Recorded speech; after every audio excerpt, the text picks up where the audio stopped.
welcome to Behind the Ballet. I'm Elizabeth Kaye, and the program I'm going to tell you about, ABT at 85, Classics to the Contemporary, is an intriguing, eclectic mix of classic and new works. It's also a perfect program for this season as we celebrate ABT's 85th anniversary, since it does precisely what ABT has always set out to do, which is to bring you compelling contemporary ballets while also presenting the most revered classics at the highest level.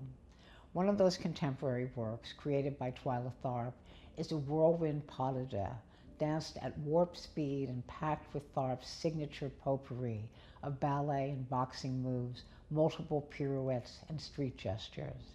It's titled Junk Ballet because it's performed to the wonderfully propulsive music of Donald the Junkman Knack. The other contemporary piece by the German choreographer Christian Spuck is a spoof on ballet, ironically titled La Grande Pas de Deux. Now, from the moment the ballerina enters the stage, wearing glasses and carrying a purse, you know that this hilarious ballet is going to be something quite other than grand. There are clunky lifts, the dancers bump into each other, and perform off-tempo passages from classical works, as when the ballerina clutches the handle of her purse between her teeth while performing the Swan Queen steps from Swan Lake.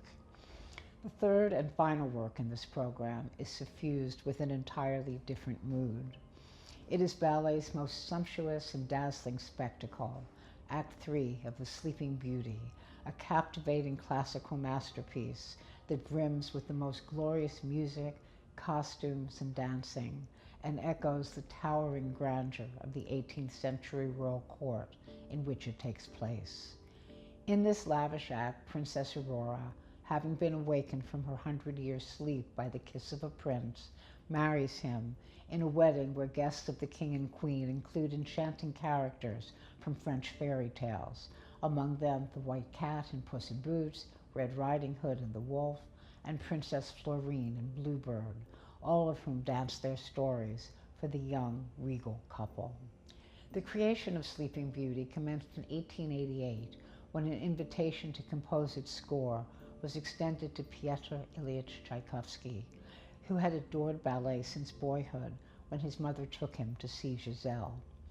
Before Tchaikovsky, ballet music had been composed by what were known as specialists, who wrote lovely melodic music, the Ludwig Minka score for Don Quixote, for instance, or the Giselle score by Adolphe Adam. But Tchaikovsky was different. He was the foremost composer of his time, and the first major composer to recognize and honor ballet as a significant and essential art. He had, in fact, composed a ballet score 12 years earlier, and he had poured his heart into it, but the ballet received lukewarm reviews at best. And it may surprise you that this ballet was Swan Lake. Now, eventually, Swan Lake would be reworked and emerge as the gorgeous ballet it is today, but its first flawed production suffered from being choreographed by a man who was clearly not up to the task.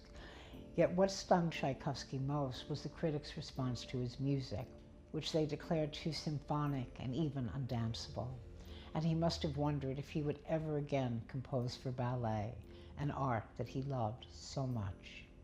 Sleeping Beauty provided Tchaikovsky with the ideal opportunity, for this time the choreographer would be Marius Petipa, the brilliant ballet master of the Imperial Ballet, and the man who became heralded as the father of classical dance.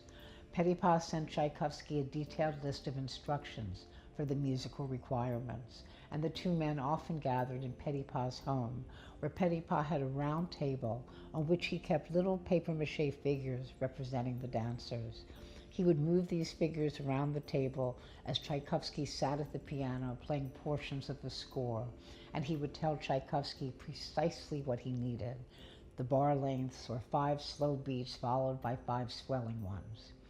Now, to work in such a constricted way might have daunted another composer, but in a letter to his benefactor, Tchaikovsky wrote, "The subject is so poetic, so inspirational, that I am captivated by it." The score he produced was not simply music, it was an exaltation. It's often said that Tchaikovsky made Petipa a great choreographer, and that is because Tchaikovsky's soaring music challenged Petipa to create dance phrases of remarkable complexity and richness in their shapes and their speed and their density. Beyond that, his music accessed in Petipa something that can only be described as spiritual, and it is that spirituality that permeates this ballet, giving rise to what Tchaikovsky's brother called the inexhaustible grace and variety of Petipa's fantasy. For the dancers, too, Tchaikovsky's music caused them to reach further, higher, and deeper than ever before. Thus, we have the virtuosic Bluebird solo and the Grand Pas de Deux, danced by Princess Aurora and her prince, in which her abundance of charm is matched by his supreme courtliness. It is a pas de deux that speaks to their joyousness and the depth of connection between them.